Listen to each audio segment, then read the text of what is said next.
Welcome to Global India. I'm Tanvi Madan, a senior fellow at the Brookings Institution specializing in Indian foreign policy. On this new Brookings podcast, we'll be turning the spotlight on India's partnerships, its rivalries, and its role on the global stage.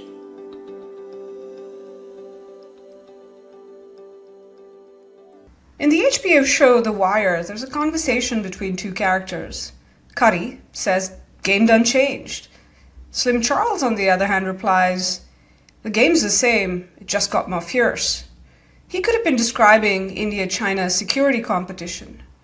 There have been security considerations and concerns in that relationship since India gained its independence and the People's Republic of China came into being in the late 1940s. These were evident in the war the two countries fought in 1962, which India lost. That conflict enhanced the Indian sense of China as an adversary alone and in conjunction with Pakistan. There were periods when New Delhi and Beijing managed this competition, and that allowed for cooperation between the two countries in certain domains. But that competition, that security competition, has never really disappeared. And indeed, since 2020, when there was a fourth significant military standoff in a period of 7 years between the two countries, India's threat perception has intensified. This sense has only been exacerbated by the capabilities gap between India and China. 3 decades ago, their economies were about the same size. Today, China's economy is more than 5 times that of India, and its defense budget is over 3 times. And this gap has contributed to India's desire for partnerships with others as it recognizes that it cannot deal with the security challenge on its own. Today on this episode, the second episode of the Global India podcast, we'll be discussing the security challenges that India sees across several domains: conventional, maritime, nuclear, space, and cyber, the linkages between them, how India is addressing these challenges it sees from China, whether or not India sees its partners as playing a role, and what potential Indian efforts to stabilize relations with China might mean for those partners. I have 3 guests today across 2 segments. The first segment will feature Dr. Walter Ladwig and Dr. Rajeshwari Pillai Rajagopalan. Walter is a senior lecturer in international relations at King's College London. He specializes in South Asian security issues and the geopolitics of the Indo-Pacific. He's currently writing a book on Indian defense policy, co-authored with Dr. Anith Mukherjee. Rajeshwari, or Raji, is the director of the Center for Security Strategy and Technology at the Observer Research Foundation in New Delhi. She writes a weekly column for The Diplomat on Asian strategic issues. You can learn more about them in the bios, which will be linked in the show notes. We'll have a second segment then, which will feature our guest, who will be retired Admiral Karambir Singh, who was India's 24th Chief of Naval Staff from 2019 to 2021. He's currently the chairman of the National Maritime Foundation in New Delhi. His various senior roles included Deputy Chief of Naval Staff, as well as Flag Officer Commanding-in-Chief of the Eastern Naval Command before he became India's Navy Chief. So let's get started with our first segment with Walter and Raji, which will look at how India sees challenges across the conventional domain, the nuclear, space, and cyber domains. Welcome to the Global India podcast, Raji. Tanvi, it's great to be here discussing some of these issues in the context of India-China relations. Looking forward to it. Thanks, Raji. Welcome to you as well, Walter, joining us from London. Thank you, Tanvi. Really happy to be here. Great. We're going to actually deep dive into some of the issues that were previewed in the previous episode, talking about India-China security dynamics. And Walter, I'm going to start with you and with both of you talking about perceptions of the challenge that India sees in various security domains. Walter, starting with you, as India sees it, what are the challenges it sees in the continental domain that it's facing from China? Well, the principal continental challenge is a fundamental transformation in the character of the border dispute. And then with it, I would say, a transformation in bilateral relations that have occurred since the 2020 Galwan clashes. I think the idea that the China threat was perpetually multiple decades down the road, the idea that by showing kind of concern or deference for China's core concerns without necessarily insisting on reciprocity and respect for India's concerns could somehow manage relations is out the window. And as Dr. Jaishankar has said in numerous venues, the old formula of separating the border dispute from the rest of the bilateral relationship is simply something that it isn't going to happen. It isn't going to work anymore. So in the past, there was faith, I think, that the various agreements that have been negotiated on managing and stabilizing the border that go all the way back to the 1990s would be upheld. I don't think that confidence in those exists anymore. In particular, the way in which China has framed the current dispute about being one over sovereignty makes it much harder to resolve and negotiate, right? Space that may have previously existed is no longer there.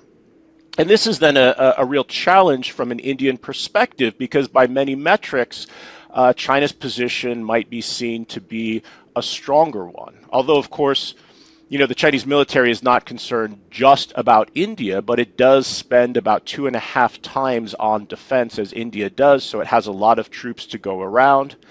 In the last decade, we've seen China undertake a major buildup of military-related infrastructure in Tibet, road and rail networks, air connectivity.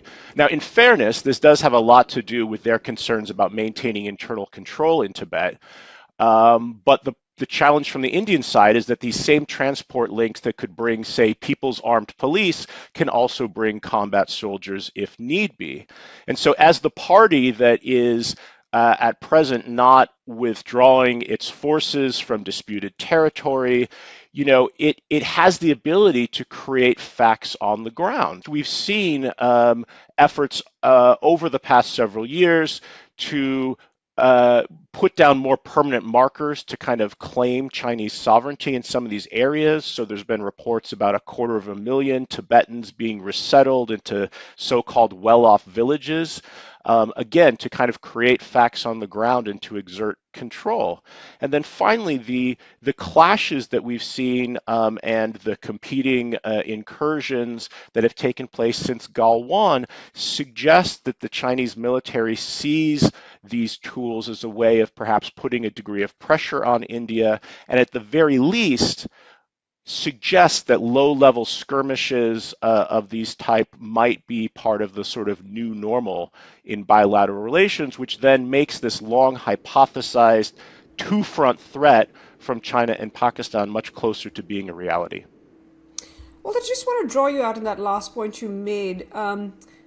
As you alluded to, the kind of two-front challenge, Pakistan's been India's other kind of traditional rival. How has the kind of China-Pakistan challenge been seen as linked in this domain from kind of Delhi's perspective? Well, since the 1950s, certainly into the 1960s, China has emerged as Pakistan's primary military patron. I think most common observers sort of see the US as having been Pakistan's main backer, but China has always been there as well, and since the 1990s has played a far more important role. So conventional munitions, support for Pakistan's ballistic missile programs, nuclear programs, China is currently building connectivity through the China-Pakistan Economic Corridor through disputed territory claimed by India.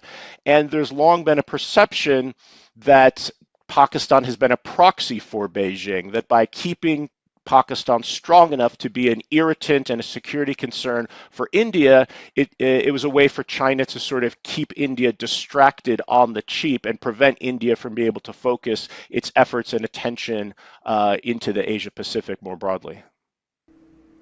Raji, I want to pick up on something that Walter mentioned. He talked about kind of the nuclear dimensions.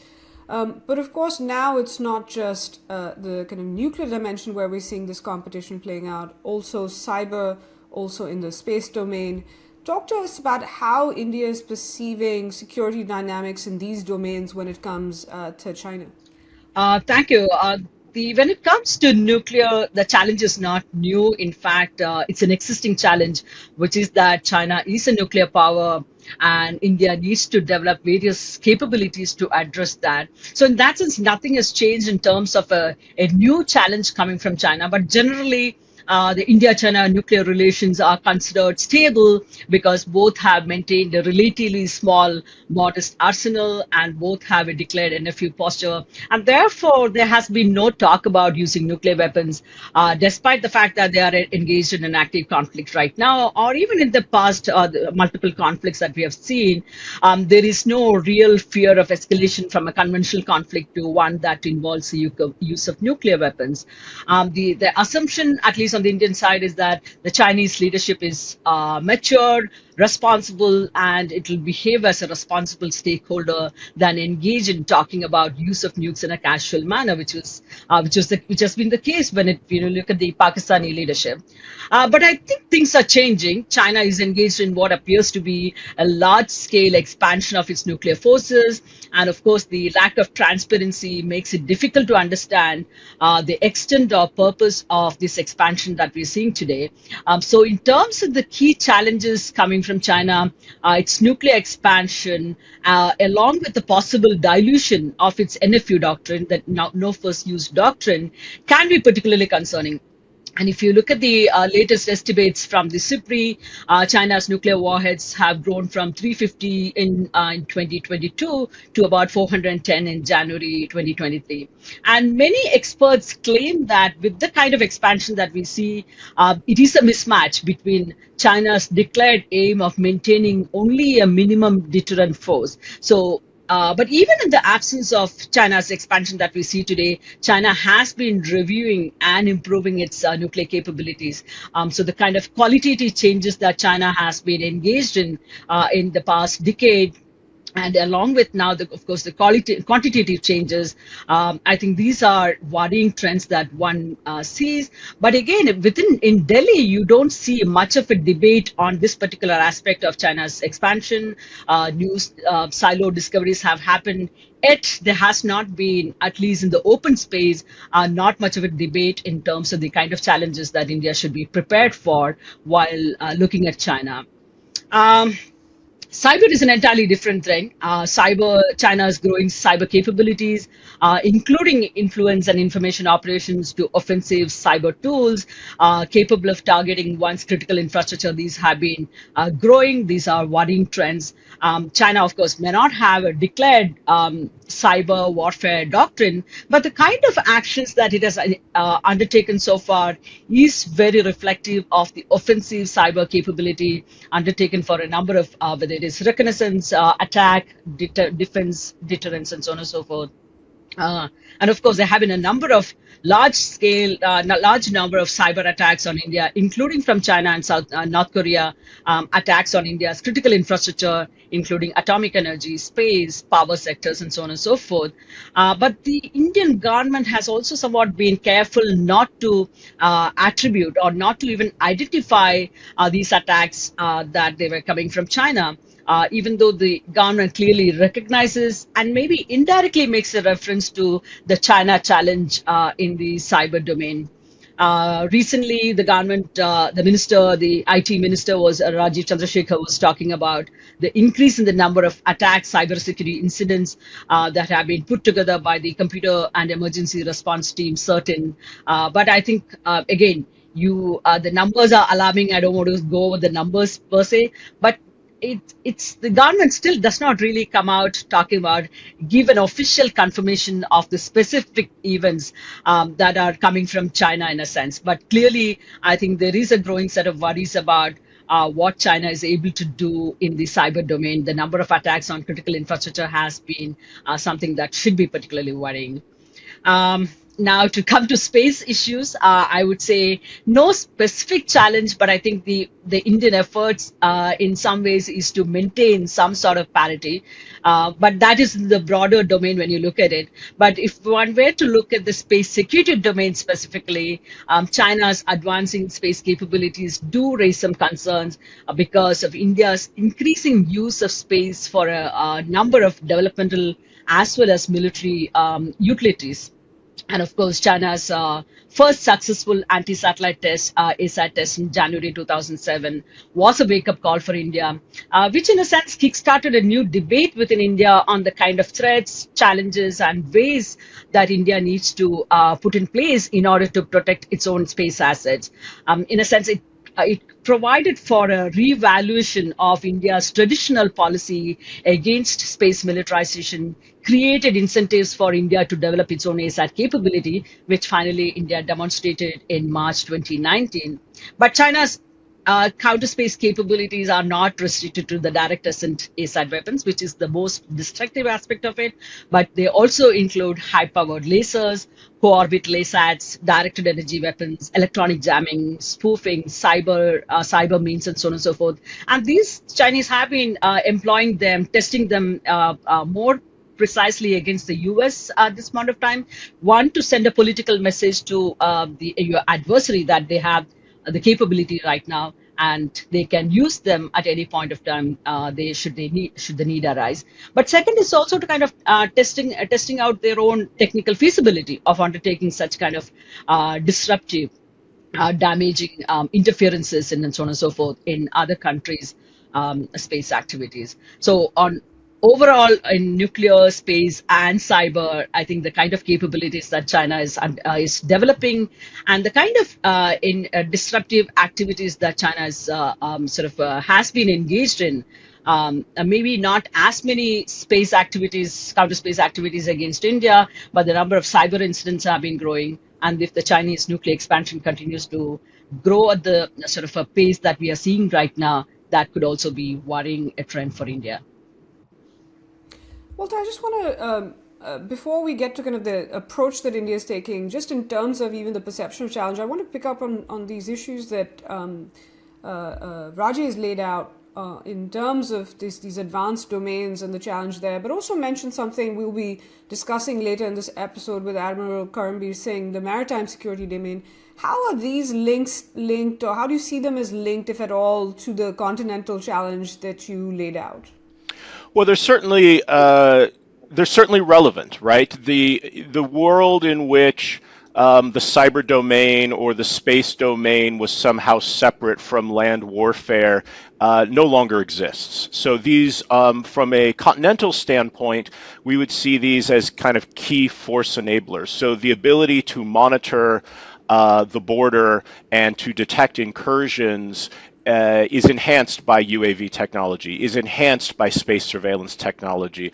Cyber as a disruptive tool is increasingly seen as a normal component on the future battlefield. The maritime domain then is a very interesting one because the structural, infrastructural, financial, and geographical advantages that China is seen to have on the border are, to an extent, there are a number of analysts who suggest that they could be balanced in the maritime domain. So that this is where India has an advantage, and there's some who go so far as to say that rather than attempting to sort of match China soldier for soldier, road for road on the border, that India should instead try to play to its comparative advantage and focus on maritime. We know that China relies significantly on the Indian Ocean, both for oil coming in to fuel its economy, as well as for goods flowing out into the world to important markets in the Middle East, Africa, and Europe. All that transits the Indian Ocean. And there are some who suggest that the Indian Navy could bring pressure through blockades or interdictions of key choke points. Now, I think this sounds good sort of at a 40,000 foot level. I think when you start to dig into the ways in which this could actually happen, the difficulties multiply in terms of differentiating between vessels going to China versus South Korea versus Japan, the nature of modern shipping where goods are often carried on vessels registered to third countries. So you might be interdicting a Tanzanian vessel even if it's carrying oil bound for China. So those things are very difficult. The other issue that I think we need to recognize and is very important for the Indian Navy is the state of its own fleet and forces. So the People's Liberation Army Navy has undergone a significant increase in both its technological sophistication but also in its absolute numbers. Unfortunately, the same is not necessarily true for key aspects of the Indian Navy, and in particular, if we're talking about the ability to kind of control strategic areas of the Indian Ocean, we're talking about the submarine force, right? That is really the tool that states use to close off access to strategic waters. At present, India's submarine fleet has only about 2/3 the number of boats that it was supposed to be at this point, largely through a series of delayed acquisitions and tenders that have gone nowhere. Many of those submarines that India does have are approaching the end of their service life. Some of them have been refit once or twice. So this is a significant priority area. On paper, comparative advantages exist, but the Navy needs more in the way of funding and support to be able to really capitalize on those and make that a viable counterpoint to some of the Chinese advantages on the continent. And of course, there is a debate amongst those who look at this in India on more submarines or more aircraft carriers. We're not going to get into that on this episode. We might be here forever. But I do want to kind of, Walter, you already started getting us into kind of what India is doing or not doing. And I want to go to kind of India's approach as it's seen in these various domains. Particularly the capabilities gap grow both in quantity and in some cases in quality. Raji, what has in the kind of domains that you've covered for us, what has India's response been in terms of addressing some of these challenges? What has India been doing over the last few years? So on the nuclear front, India has been trying to build the missiles with sufficient range to target all of China. This has remained the primary focus and not so much in terms of expanding the nuclear arsenal per se, at least not in any alarming fashion.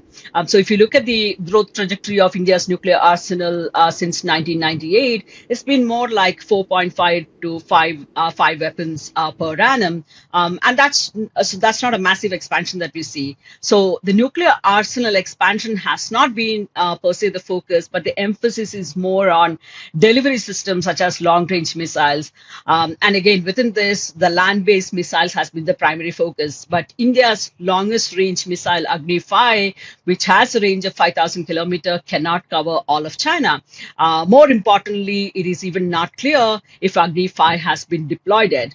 So India does need to develop missiles that has a range of 7,000 kilometers or more if India has to be able to target all of China. So, but as of now, the longest in range of India's deployed missiles is Agni-2, which is only 2,000 kilometers. So in terms of the capability gaps, it is quite significant even for the long range, even for the land-based missile that India has been focused on.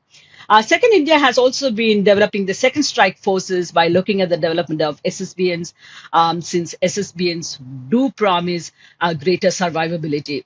But if you were to look at the current SSBNs, these are underpowered, the Arihant, for instance, and it's more of a technology demonstration. And of course, we don't have long-range missiles that go with it with sufficient range. The only deployed operational SLBM today that we have is K-15 with the 750 kilometer range, which is completely insufficient. K-4, which is in the development stage or the production phase, has about 3,500 kilometer range, but it's still in the production phase. So when I look at the overall nuclear deterrent capabilities, we still have a long way to go.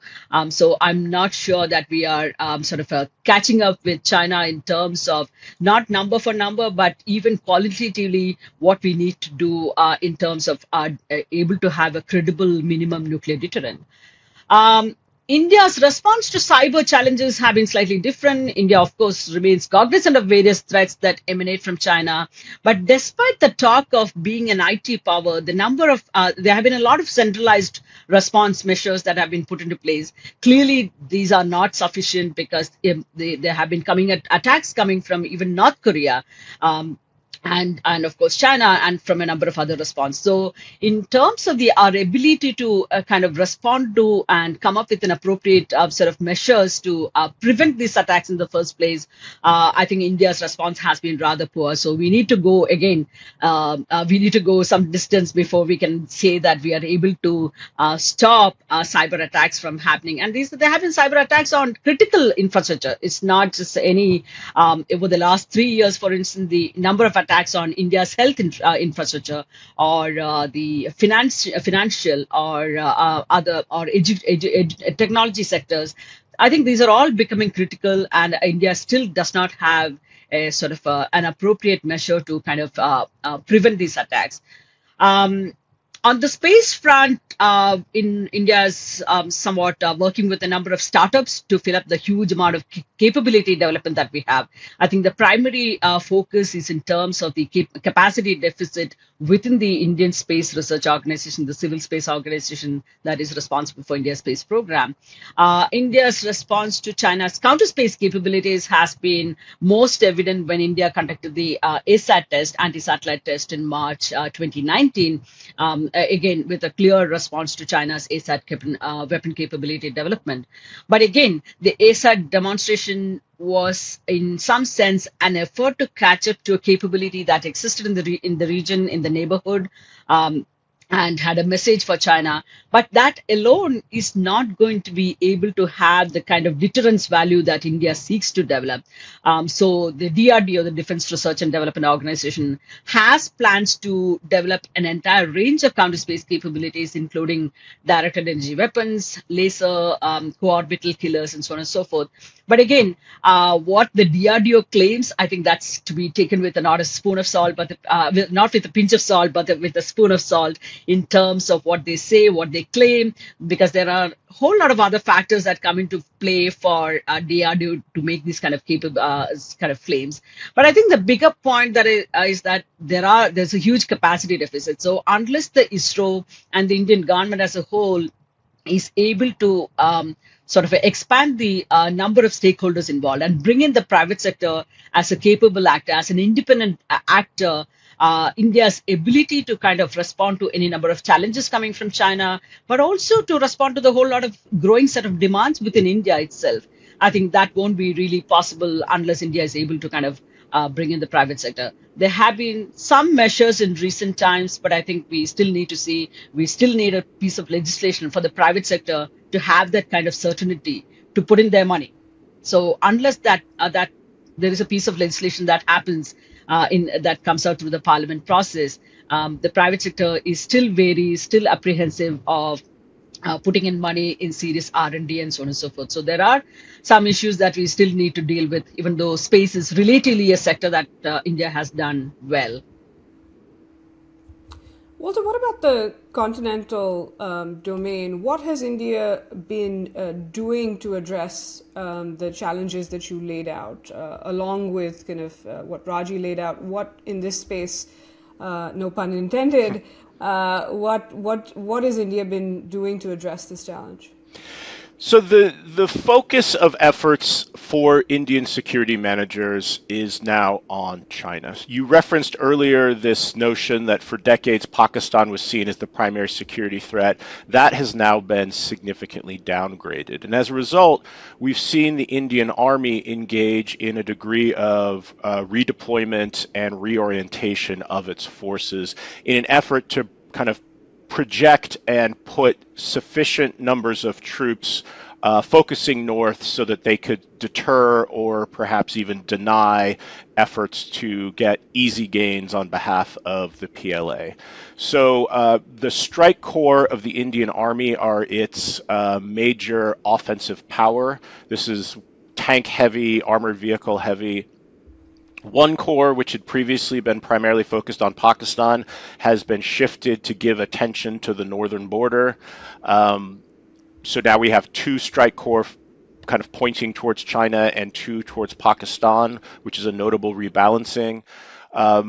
Divisions that are based in the Northeast that had previously been focused on counterinsurgency and counterterrorism missions have now handed those off to paramilitary police forces and are instead primarily focusing on the northern border. And we've seen the deployment of at least one division to the central sector. Again, previously Pakistan focused, now there to support the independent brigades who had been stationed along the border. And these are no small things, right? If you're going to take troops who are previously trained for plains operations and re-equip them and reorient them for operations in the mountains, that's a long-term commitment and that's a long-term change.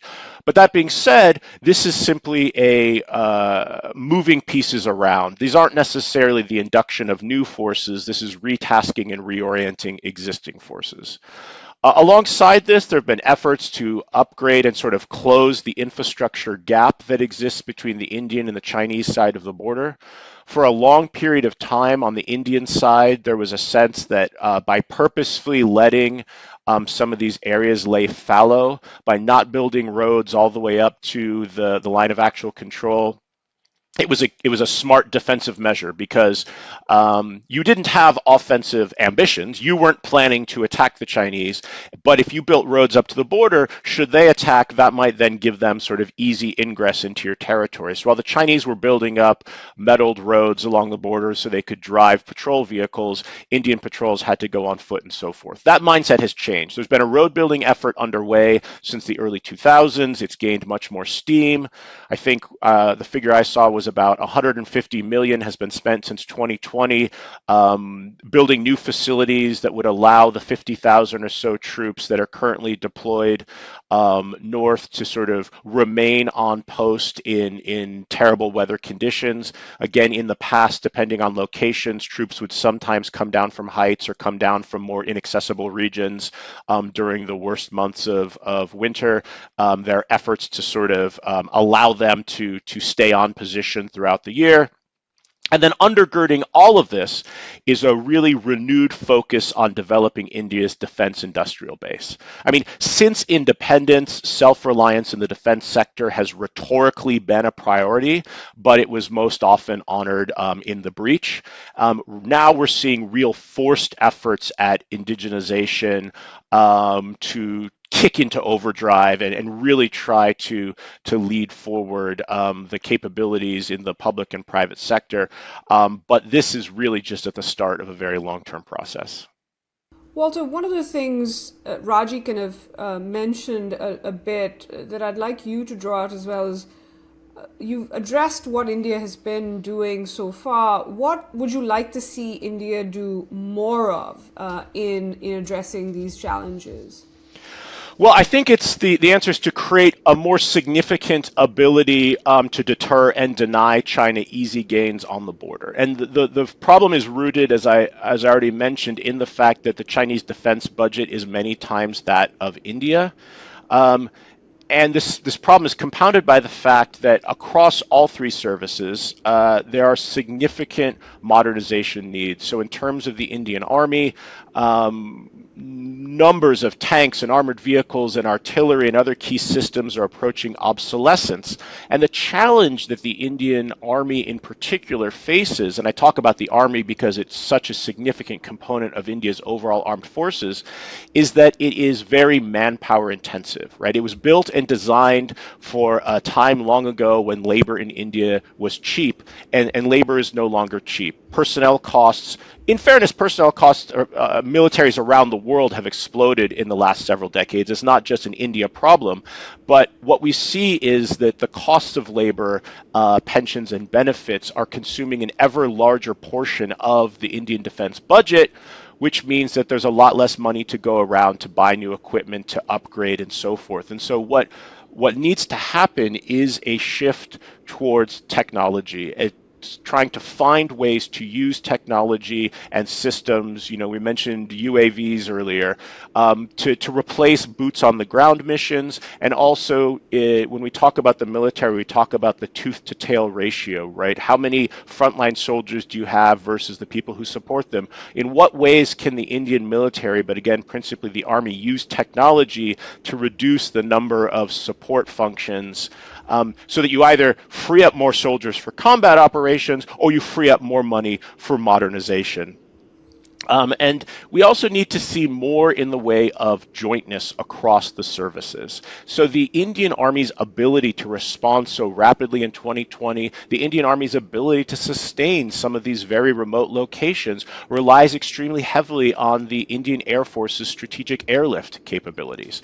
And so we need the Indian Army and the Air Force to be able to operate ever more closely together and synergistically. They have their own modernization needs in terms of the state of fighter aircraft in the Indian Air Force is particularly dire. Again, like the submarine fleet I talked about, a series of failed tenders in combination with the slow development of indigenous production has meant that the number of fighter aircraft have dropped. In 2019, during the Balakot clash, we saw the Indian Air Force's air-to-air missiles being outranged by their Pakistani counterparts. We saw Indian Air Force communications being jammed by the Pakistani Air Force. Now, some of those issues have been addressed since then, but they don't necessarily give a tremendous amount of confidence about how these forces might square up against the Chinese Air Force, particularly one that's backed by some very sophisticated and very dense air defense systems. So there is a lot that needs to be done to sort of bring the Indian military into a cutting-edge technological standard, but that really has to start with solving this manpower problem and kicking industrial production domestically into gear.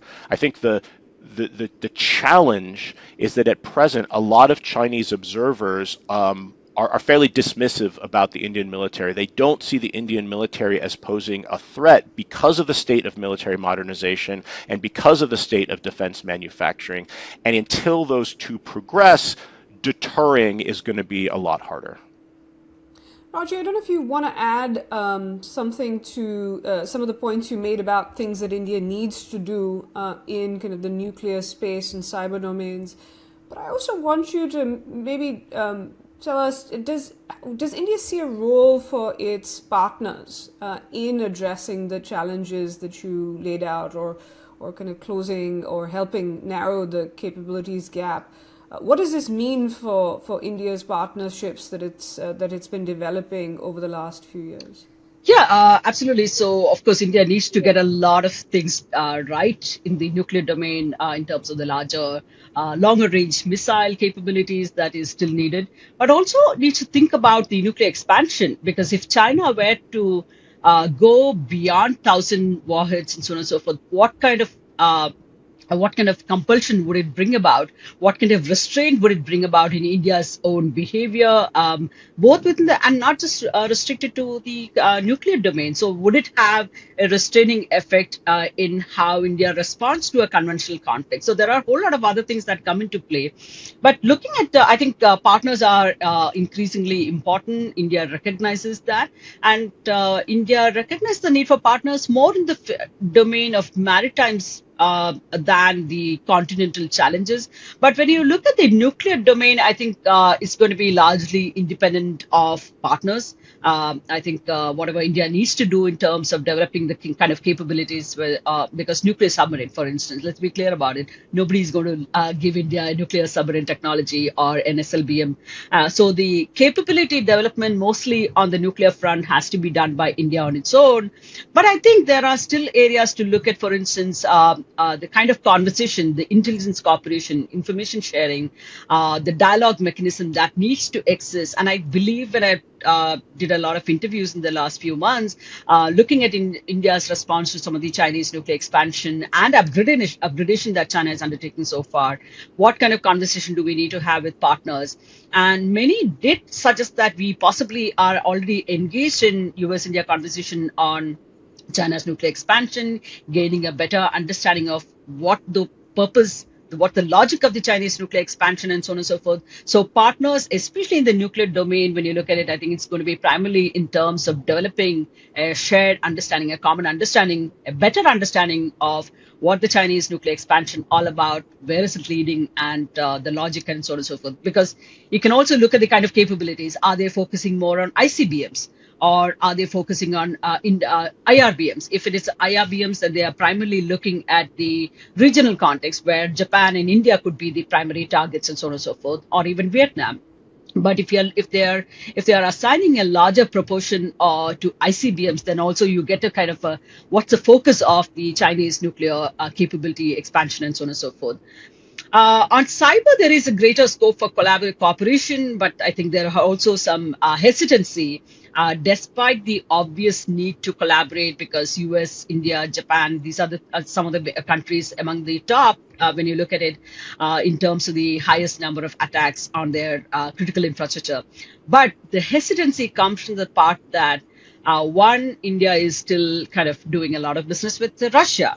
And how does that really restrict in terms of, especially in the defense domain, a large chunk of the Indian defense inventory is still Russian, Soviet or Russian in nature. So therefore, the hesitancy to kind of share the security of information that is going to be shared with India and so on and so forth. So there is certain amount of, we have talked about for several times, creating dialogue mechanisms between the CERTs, the computer emergency response teams, between Indian CERTs and other CERTs and so on and so forth. But again, these have not been, we do engage in some dialogue, but again, how much of information sharing, how much of real-time info sharing is happening, I think there is some skepticism about that. On space, I would say, I think we have come a long way, and India is, in fact, more and more aligned with the US or US partners, US allies, and so on and so forth. And most recently, India signed and became part of the Artemis Accords, which is a lunar exploration and governance arrangement.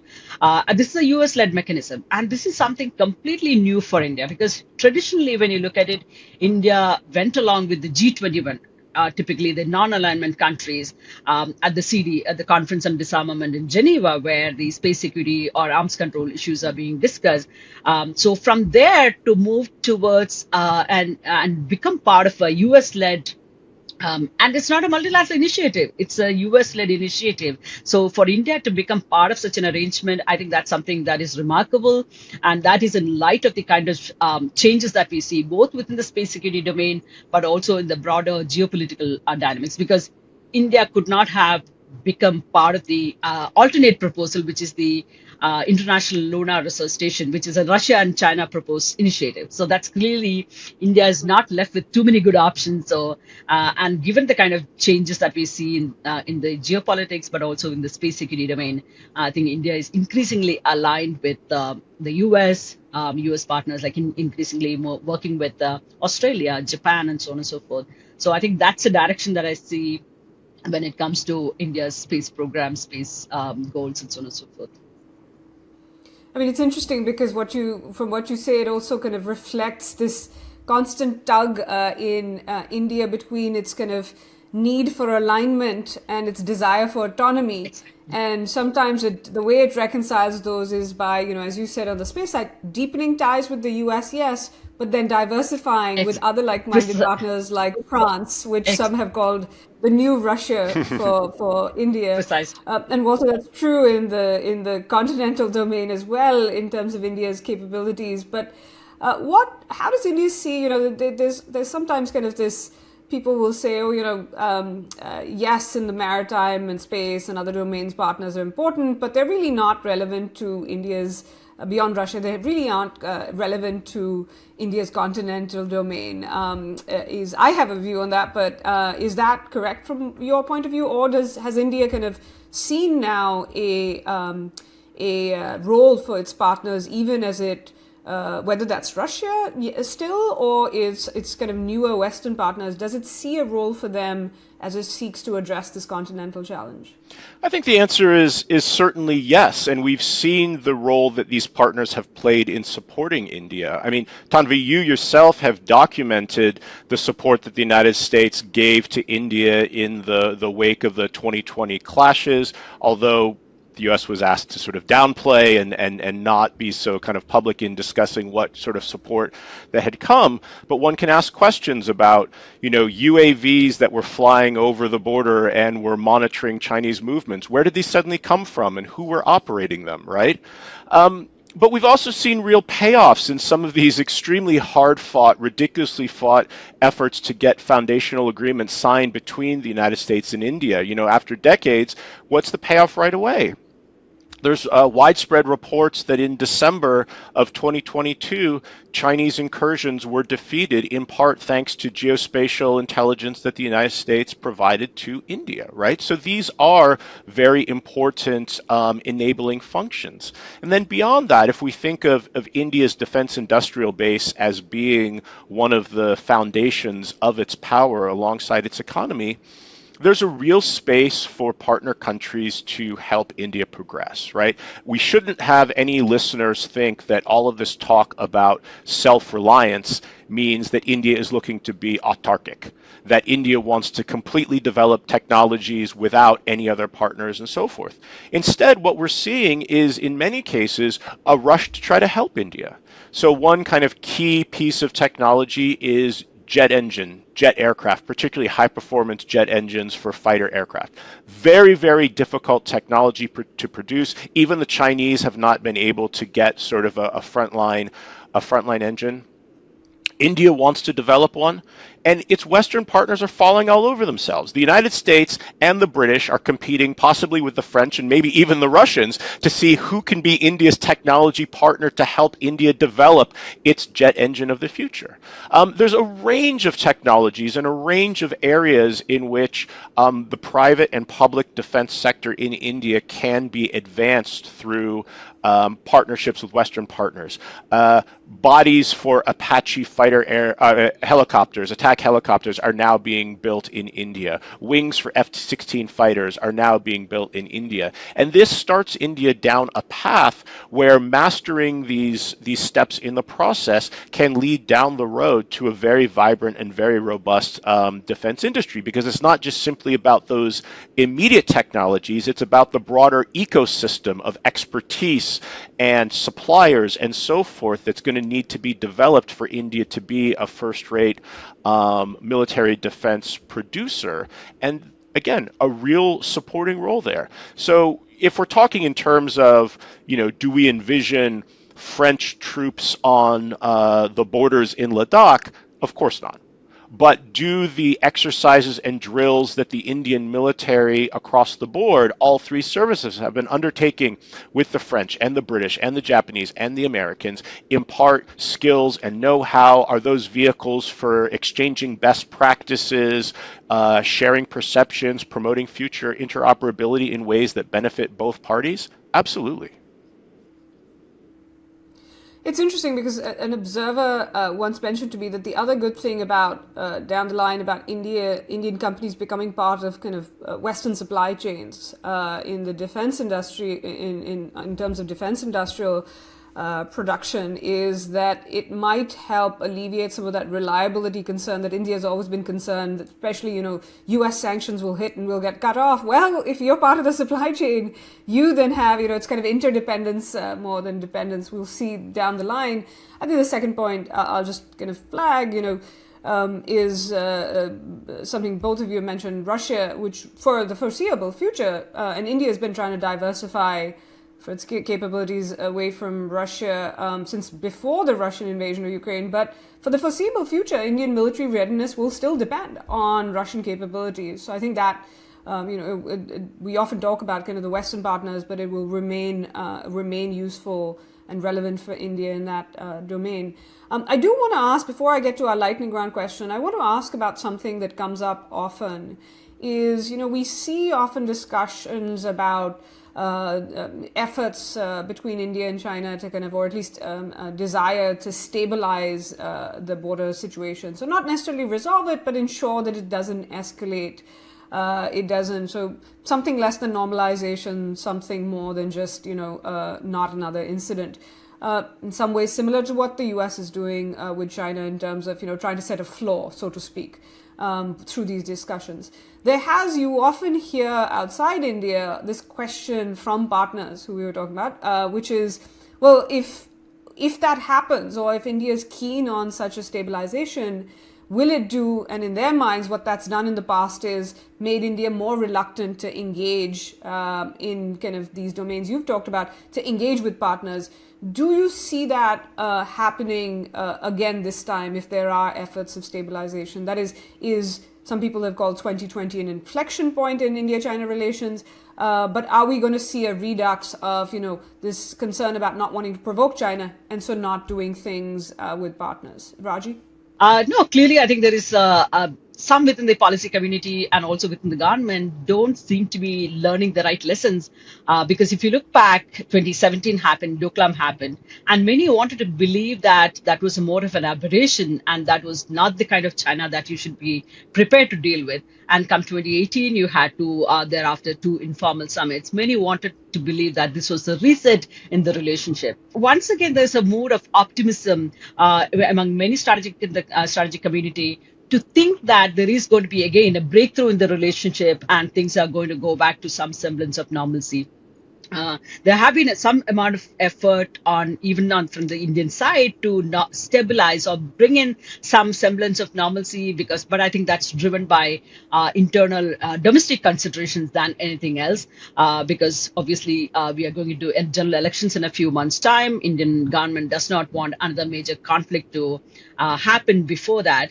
But again, to believe that, to get taken in seriously to saying that there is going to be a breakthrough and we are actually the greatest of friends, we can be the best of friends, Chindia, Asian giants, and so on and so forth. I think that's really, I don't think that's the right way to sort of look at these kind of changing dynamics at this point of time. Walter? So I tend to see the 2020 more as an inflection point. I mean, I completely agree with Raji about the pressures for taking some of the heat out of the relationship and the sort of tactical maneuvers. What strikes me is the degree to which attitudes towards China have kind of hardened across the board, and the sort of those who suggested in the past that, a respect and kind of concern for China's red lines would lead to reciprocity. I don't hear those voices as much. Does anyone want to kind of perpetually exist in a heightened state of antagonism? No, but I think maybe the ceiling has been lowered, I guess, for kind of cooperation and hope. There might still be moves forward and into a better relationship, but I do think, and also, again, Tanvi, is something that you've documented, public opinion, right? Now, we always have debates about the degree to which public opinion actually shapes foreign policy in India, and that could probably be multiple podcast topic. But the way in which, the average person's view on China has really changed, and at various points in the recent past, been on par with views of Pakistan, right? That is a really historical change from where things have been in recent decades. So, as the Nobel Prize-winning physicist Niels Bohr said, predictions are hard, especially about the future. So what are the signs of a fundamental change on the Chinese side, right? Do we even still have an explanation for what went on in 2020? Have they offered anything? When I talk to people in the MEA who deal with China, and ask them you've had these multiple rounds of talks, 20, 22 rounds, what exactly goes on? They'll very kind of frankly say, well, we have talks. The Chinese talk, and we talk, and they don't listen to a single thing we say, and we sit back down again, and they talk the same talk they talked last time, as if they can somehow think they'll just talk the Indian side into eventually giving up. But there doesn't seem to be much listening coming from Beijing, and so it makes you wonder how that would ever lead to a change in behavior. If I could just... In my view, Yeah, go ahead, Raji. Yeah, just to give an illustration of the Indian effort to kind of pacify or, appease China in some sense, for instance, India had earlier in March agreed to, when Australian Prime Minister was in Delhi for the summit meeting, we did agree to be a full participant at the Australian-led operation exercise Talisman Sabre. But now then we downgraded to just being an observer. And some of the news reports talked about, quote unquote, we didn't want to upset China, and which could result in Xi Jinping not coming to G20. And G20 is something that India wants to absolutely get everything right. So that's the kind of steps the kind of actions that we are taking in order to make sure that China is not upset with India. So I don't know whether that is going to really reap in any benefits, but then that's what the Indian establishment has done. It is interesting, though, Raji. I mean, it's interesting you bring that up, because one of the other things that I've been watching is, while, for example, India is, for whatever reason, not taking part in exercise Talisman Sabre, it did send, it continued with the Malabar exercise with Australia, Japan, and the US, and sending a submarine for the first time to Australia. It's changed and taken a much more forward-leaning position on the South China Sea Arbitral Award in favoring Philippines, hosting the Philippines Coast Guard Commandant as well, and deepening ties very obviously with kind of Western partners as well. So on the one hand, I think you do see some kind of caution, but you're also seeing these other kind of places where India is moving forward, perhaps in part to signal China that it has friends and it can take steps as well. Yeah. I'm skeptical that things will change, partly because I think there'll be efforts to stabilize, but in terms of something broadly changing, zero trust that even if there's some sort of agreement, China will stick to it. So it'll be verify, don't trust, to totally misquote kind of the Reagan administration. But I think the other thing is that even if you stabilize the border situation, there's so many other differences, as on a previous episode our speakers laid out, between India and China, that this is kind of might be a stabilization, but not a change of structural trends. I do want to end with what we do with all speakers at the end of episodes or at the end of segments, which is a lightning round, and ask you a quick question, which is, what is the greatest myth or misunderstanding you hear from observers about India-China relations? Walter? I think it's that these two countries, or these two civilizations, if you will, have centuries and centuries of ties and interactions, and therefore understand each other very well. My biggest concern is around the depth and breadth of expertise on India in China and China in India. I think we need a lot more understanding and expertise for these two countries to navigate the world side by side. Raji? I think in India, many want to believe that we are somehow equal to China. China is like 4 to 5 times ahead of China. There are some areas like aero engines where China is possibly weak, of course, in comparison to the US. But the fact is that China has 2 fifth-generation fighter jets, the J-20 and the FC-31 and so on and so forth. But somehow India wants to believe and have that assumption that we are equal to China in terms of the capabilities. And of course, many also want to believe that we are friends, partners, the 2 Asian giants who can take on the rest of the world, who would love to go back to formulations like the Chindia, and believe that our futures are intertwined in such a way. But I think that's where I feel that they fail to take note or take lessons from the multiple crises that we have seen even in the last few years. With that, thank you, Raji, and thank you, Walter, for joining us for this episode on the security dynamics in the India-China relationship. Thank you, Tanvi. Thank you so much, Tanvi. Now let's move from the land and space to the seas, where there's no one better to help us navigate India's competition with China in the maritime domain than Admiral Karambir Singh. Admiral Singh, thank you very much for joining us on the Global India podcast. Thank you so much, Tanvi. Admiral Singh, I want to start with a broader look. As India considers its maritime security, what are its key objectives? India's maritime security aim would be obviously to safeguard and advance the nation's maritime interests.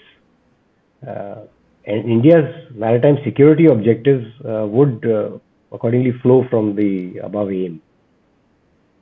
And like most navies, the Indian Navy, supported by other maritime elements, are mandated to protect and promote the country's maritime interest. So if you're really interested in India's maritime security strategy, it was released in 2015, and there are some objectives listed. One, of course, is to deter aggression and protect the nation from threats emanating at or from the seas. Second would be to shape a favorable, positive maritime environment in India's areas of maritime interest. And of course, lastly, to develop requisite maritime force levels and maintain the capability to meet India's maritime security requirements. Having said that, I just wanted to add that, India is an aspirational nation. It's got 1/5 of humanity, an average age, very young country with an average age of 27 years, nearly 900 million youth. 95% of India's trade by volume flows through the seas. So if India wishes to be a 5 trillion economy by 2025 and a developed nation by 2047, India needs to reach out to the world through the seas and take advantage of this favorable maritime geography. And to my mind, therefore, India's maritime interests will keep increasing as it grows, and so will Indian Navy's responsibilities accordingly. And as some of our listeners might not know, most of India's trade is done through the maritime domain and not through kind of land borders, as it might be the case for other countries. Admiral, you mentioned the maritime environment around India. Given the theme of this series, I'd like to discuss China's presence and activities in the Indian Ocean region, and indeed in the broader Indo-Pacific. If we had been having this conversation, say 15, 20 years ago, how would you have perceived or described the Chinese presence in the Indian Ocean region a decade and a half, 2 decades ago? Your question is in two parts. One is China's presence and activities in the Indian Ocean region. So as far as Indian Ocean region is concerned, the Chinese are moving into the Indian Ocean region with a sense of purpose and urgency. You just have to look at the map, and if you look at it, and China, if you were in China, if you needed to move outwards to achieve their global aims, they would either have a choice of going to the east or to the west. And between the two, I believe they would prioritize their west because their markets, resources, most of the energy needs to drive their economy lie to their west. And Indian Ocean is the destination or the route that they force would have to transit or traverse, both for trade and for projecting global influence. And if you look at the navies, as far as navies goes, they are basically instruments for projecting influence, for protecting maritime interests, as also economic lifelines of any country. And China relies heavily on the seas for powering its economy. Therefore, the presence of the Chinese Navy in the Indian Ocean region is not surprising. Has it increased over these last 20 years in terms of the change that you see? Yes. Also, I just wanted to add, before I come to the increase, China is an autocratic nation, and they have this ability to focus all elements or state organs to exercise sharp power to achieve their interests. And the Navy, its other maritime elements like the Coast Guard, research vessels, intelligence gathering ships, distant water, fishing fleet, maritime militia, they are part of this strategy. And this whole, if you look at China again, the map, it is inhibited by its maritime geography. And therefore, it will use maritime power to get access beyond the first island chain, the restraints of the Indonesian archipelago, and the confines of the Indian Ocean to spread its influence outward globally. But I feel the main problem is that they're approaching this through a very continental mindset. Power measured through territory. If you look at the playbook in South China Sea, you get what I mean. So we in India do not want this replicated in the Indian Ocean waters. Also, when you view them individually, the Chinese maritime activities if you look at them individually, they may seem of little consequence. But when you take a larger view, the OBOR or the BRI, the lease of ports like Gwadar, Chakpu, Obok, Hambantota, defense exports, 64% of Chinese defense export are to countries in India's immediate neighborhood. Almost continuous presence of warships in the Indian Ocean region, the distant water fishing fleet, the research vessels, wind gathering ships. The fact that China is the only nation to have diplomatic missions in the 6 Indian Ocean region island nations, the SIDS. The peace undersea cable, the recent naming of 19 underwater features in the Indian Ocean region with Chinese name. I think all these show the intent of projecting influence in the Indian Ocean, aided by something. They have excellent civil-military fusion. That really helps them. So I think we are watching Chinese maritime activities in the Indian Ocean very closely, and I, for one, follow the principle of not believing what the Chinese say, but acting on what they do. Your question about 15 to 20 years ago, I think the situation was pretty different at that time. The Chinese presence in the Indian Ocean region was less pronounced. We, I dare say, like rest of the world, viewed Chinese presence and interest mainly as economic. We had just had that 26/11 terrorist attack in 2008, and the focus of our country was more on cross-border terrorism emanating from our neighborhood. So at that time, Pakistan was viewed as the immediate threat, and China was looked at from the long-term prism. Since then, things have changed significantly, I'll say. We've seen that as China has got stronger, her assertiveness has increased. We saw the way the South China Sea dispute has been handled. Contrast that with how India and Bangladesh handled their international maritime boundary line dispute amicably through international arbitration.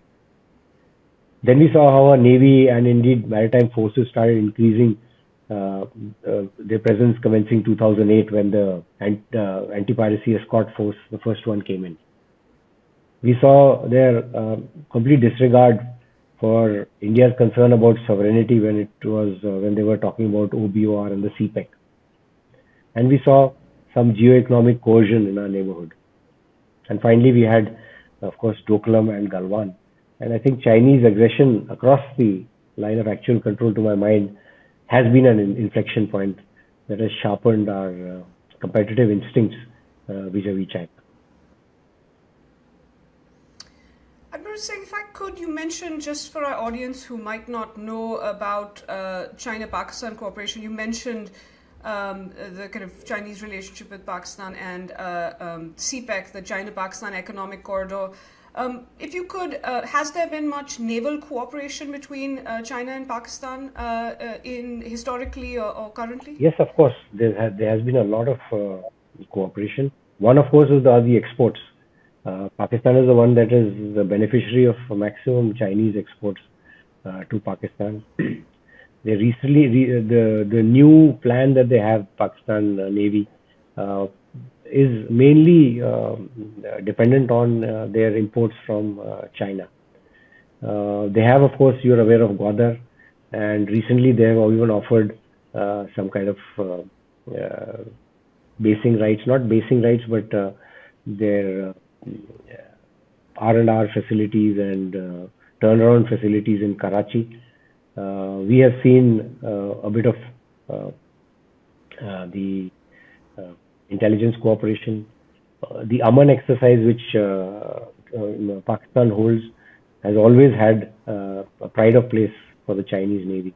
So there is a fair amount of cooperation between China and Pakistan on the maritime front.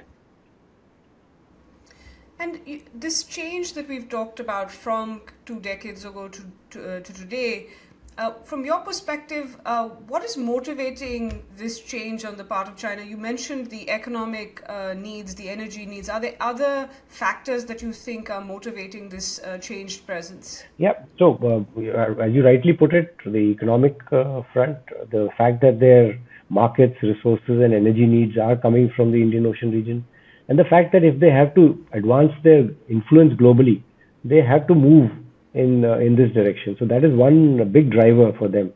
for the fact that on how they are conducting business on the maritime front, whether it is through the excuse me, through the BRI, through various cooperation mechanisms, through exports, and several other areas. So I think add to what you've said is the fact that they want to spread their influence commensurate with their comprehensive national power.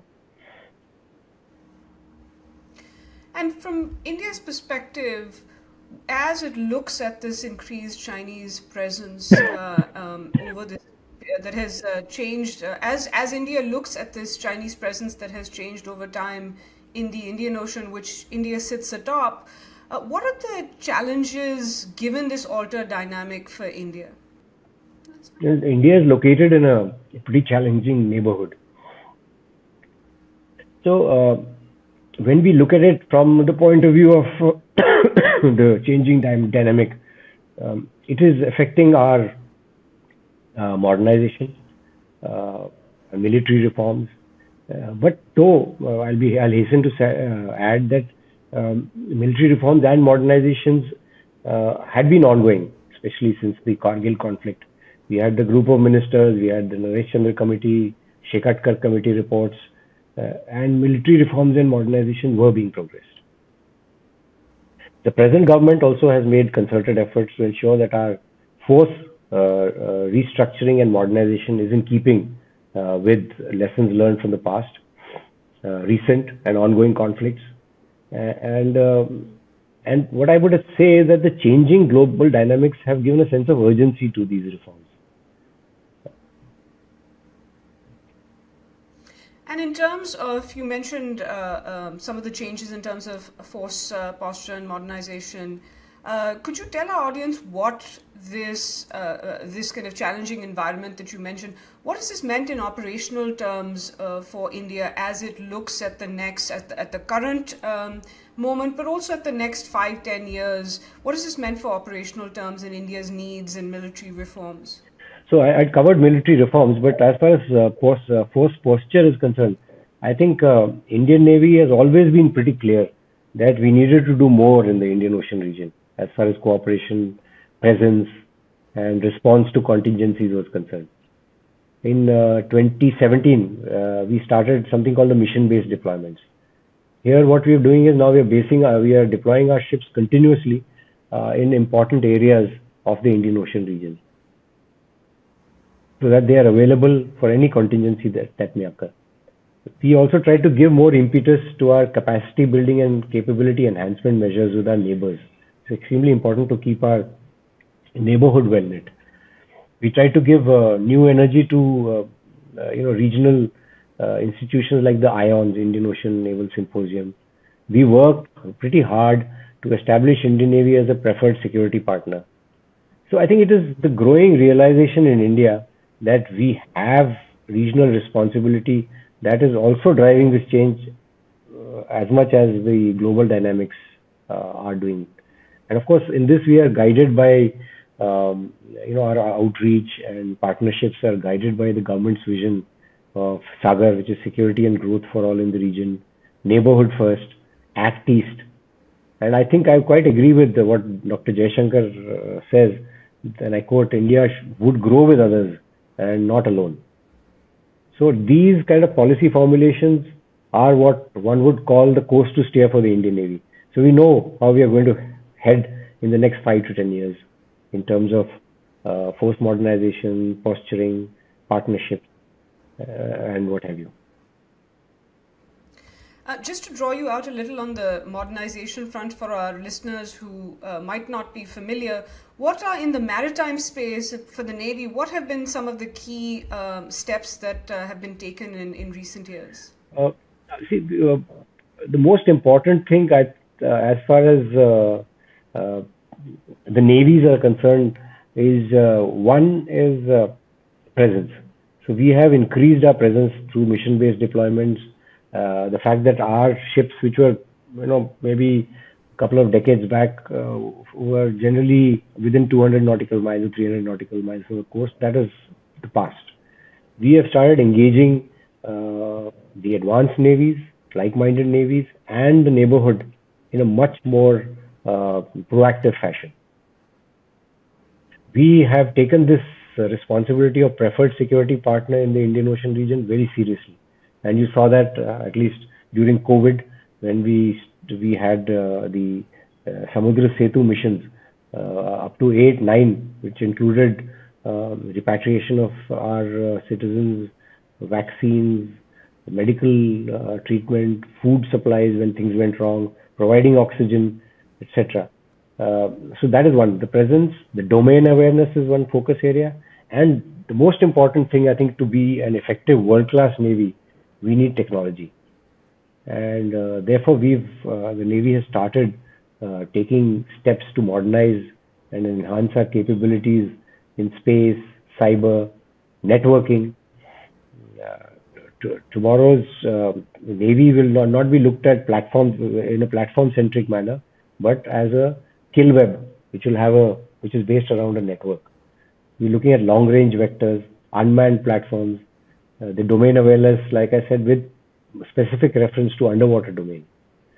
So, and also in addition to this, we've decided to go substantially into self-reliance. And this self-reliance through co-development and co-production. So therefore, I think when Prime Minister Modi visited the US and we had agreements like the ISET and procurement of HALE, we in the Navy were pretty enthused about it. And Admiral Singh, there's also been some discussion of theatre commands. What is India's plan on the theatre commands and the jointness front that our listeners should be aware of for the maritime domain in particular?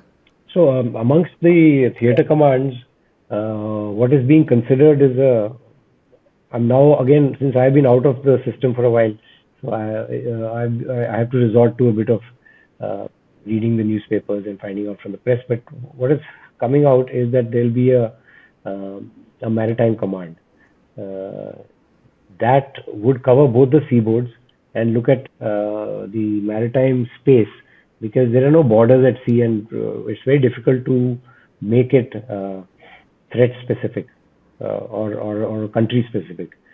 So the Maritime Theatre Command will look after all issues related which are challenges coming up on the maritime front. And the other two, I expect them to have one command which will face Pakistan and one that will face China. And of course, certain elements like the strategic elements would come in under separate head. This is how I see this whole thing panning out. But to make this a success, we can't have officers of my generation who've not had enough joint exposure. So I think that is one good thing that started during my time in the COSC. We already have put in place measures to make sure that anybody who wants to go up in the ranks has to serve in joint service appointments. Similarly, there are work on joint logistics and areas which are amenable to jointness, starting with the easiest first and then going up the ladder to the more difficult part. Admiral, I want to zoom out a bit now. We talked about the Indian Ocean. What are India's interests and concerns in the broader Indo-Pacific, as India defines it? How do you view developments in the South China Sea or the Western Pacific? You know, South China Sea, East China Sea, Taiwan Straits, Western Indo-Pacific, they've always been of utmost interest to India. They've been of interest for a long time. Whereas those trade linkages, presently 50% of India's trade plies through these waters. Our people-to-people connect, cultural and historical connect with the East. We had a look East policy. It was given additional energy by converting it to the Act East policy.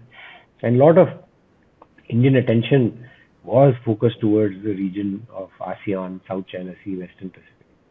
And I think geopolitically too, what happens in South China Sea, Taiwan Straits and East China Sea will to a great extent determine the future of this geopolitical power balance, and hence this importance that India has towards the remainder of the Indo-Pacific.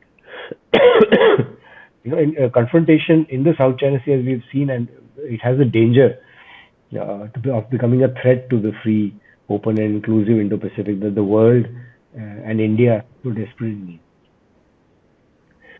So I think it was with great interest, therefore, and a sense of trepidation that India watched what was going on in South China.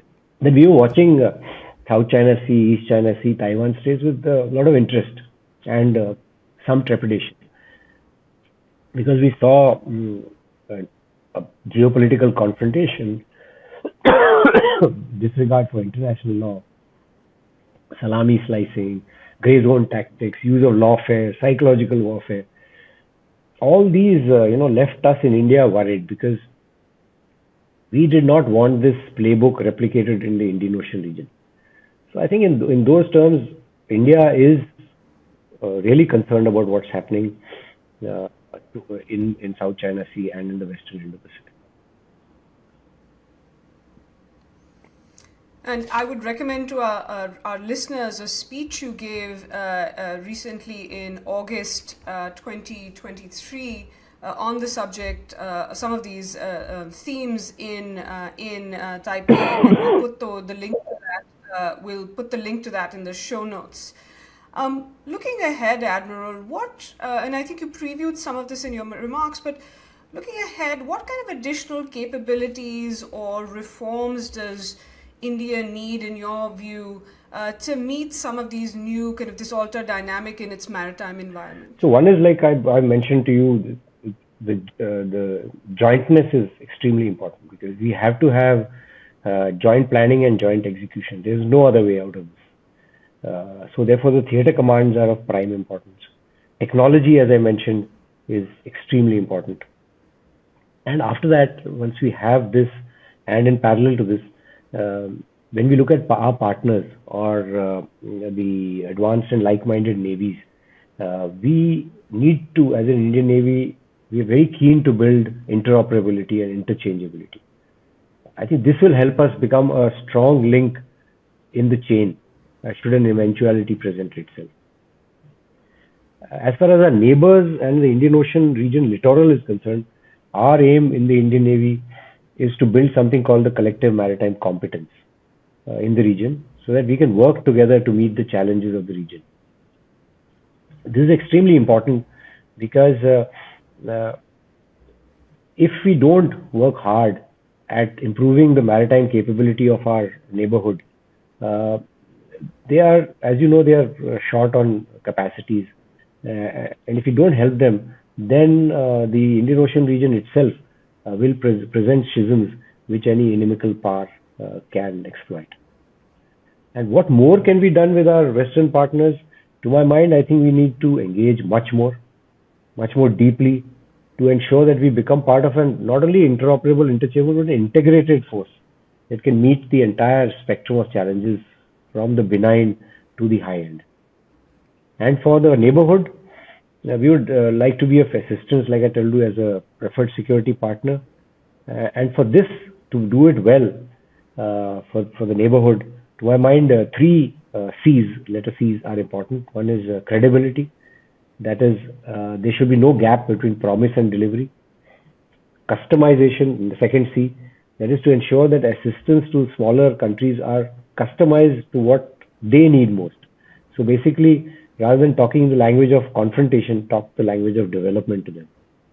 And cooperation between all of us like-minded nations, so that there's no duplication of assistance that is provided. I think that is perhaps the way to go for the future. And Admiral, you mentioned like-minded partners who you'd like to see more cooperation with. What has India been doing with these partners in recent years? We have done a lot of work with our partners. I found countries like the US, Japan, Australia, France, the UK. I'm talking about the Western countries. They are on the front foot. They are ready to share best practices. You've seen what all has happened in the last 4-5 years, whether it is logistics agreements, reciprocal logistics agreements, basing, repair facilities, maintenance and repair facilities, how each exercise that we've done both bilaterally or multilaterally have increased in scope and complexity. So there is a lot more talking. Roadmaps have been drawn up with each country between the chiefs of the Navy, which have been approved at the ministry level. And we are following that roadmap to make sure that all these things that I'm talking about, better integration, all these become a reality. And they have to move fast because our pacing threat or challenge is also moving fast. A key point, of course, about the immediacy or the urgency of the challenge, and not just the fact that it exists or the nature. I'm going to end our discussion, Admiral Singh, with a lightning round question, as we call it at Brookings, which is a question that we usually end the podcast with each speaker. Is, as you've heard you've been part of a lot of discussions, and I'm sure asked a lot of questions, what is the greatest myth or misunderstanding you hear about India-China dynamics in the maritime domain, or even about India and maritime security more broadly? This is an interesting question, actually.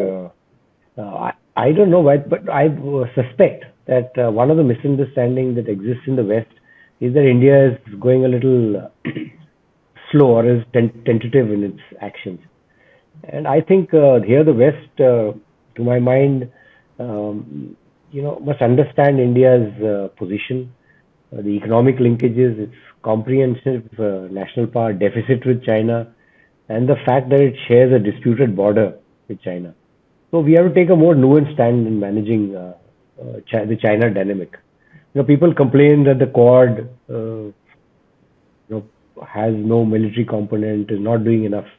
I feel, on the contrary, it's becoming more and more effective. We started with the secretary level talks, we've gone to apex level, and we are addressing the larger security challenges of the Indo-Pacific. Maritime security, infrastructure development, climate change, supply chain resilience, critical emerging technologies. These are all good things that are happening. And I think from the naval point of view, the IPMDA, which is also part of the Quad, and progress in Malabar series of exercises are heartening developments. And I can assure you that India is doing its best given the circumstances. With that note, Admiral Singh, thank you so much for joining us on the podcast. Hopefully we can have you in some future episodes down the line as well. Thank you, Tanvi. It was an honor for me to be part of this podcast. And I'm very, very, very happy that you called me over to share my views. Thank you.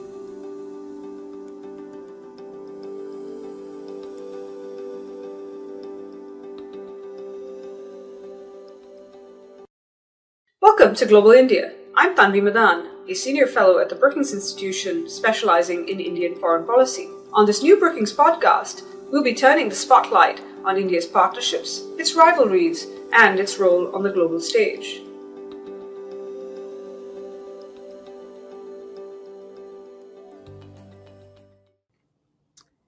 In 2017, China hosted its first Belt and Road Forum.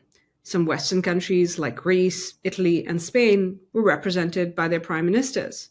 Australia sent its trade minister. The Japanese delegation was led by the Secretary General of the ruling party.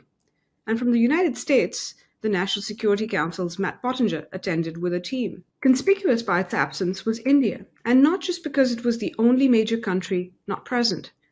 What was striking was that India announced that it was boycotting the forum, with the Indian Foreign Ministry outlining the reasons in a statement, including the fiscal impact of the Belt and Road Initiative, or BRI, as well as the impingement of India's territorial integrity and sovereignty in the case of some BRI projects. This Indian decision reflected its concern about China's increasing activities and influence in India's continental and maritime neighborhood, Beijing's activities in South Asia and the Indian Ocean island states, and Indian concerns about it, both precede the Belt and Road Initiative, but Delhi's wariness has increased due to its scale and worries that China is gaining political influence and shaping the strategic choices of India's neighbors, including dissuading them from respecting Indian sensitivities. All this is complicated by the fact that India and China have overlapping peripheries, with Delhi's activities in Southeast Asia increasing as well. And so the countries will continue to bump up against each other in the region. So India's enhanced concerns have led to shifts in India's perspectives and policies, including a more welcoming approach towards an American presence in South Asia and the Indian Ocean region than it had in the past. In today's episode, we'll look at India-China dynamics in South Asia. Think of the region in two parts. One category with the countries that are aligned, Pakistan with China and Bhutan with India. In a future episode, we'll consider India-China dynamics in that category of countries. Today, we'll look at the second category, that is non-aligned South Asia, and explore India's perception of Chinese activities in Nepal, Bangladesh, Sri Lanka, Maldives, and other Indian Ocean island states, as well as how Delhi is responding. My guests are Constantino Xavier, Fellow at the Center for Social and Economic Progress in New Delhi, and Darshana Baruha, Fellow at the Carnegie Endowment for International Peace, where she directs the Indian Ocean Initiative. Both are working on books on the region. Constantino on how India's democratic experience at home has shaped its foreign policy in Nepal, Sri Lanka, and Myanmar. And Darshana is working on a book on the island states of the Indian Ocean and the region's increasing importance. Constantino Xavier, Tino, welcome to the Global India podcast. Hi, Tanvi. Great to be here. Darshana Baruha, welcome to you as well. Thank you, Tanvi. Good to be here. We're going to be talking about India's neighbors today and how New Delhi sees increasing Chinese activity in the region, as well as China's increasing influence. Tino, we're going to start with you, and I'm going to ask you to talk about three of India's neighbors. One, Nepal, which is a landlocked country lying between China and India. One that is India's continental and maritime neighbor, Bangladesh, and another one which is an island state neighbor of India's, Sri Lanka. Tino, tell us a little bit about how India sees China's activities in the region in these three countries in particular.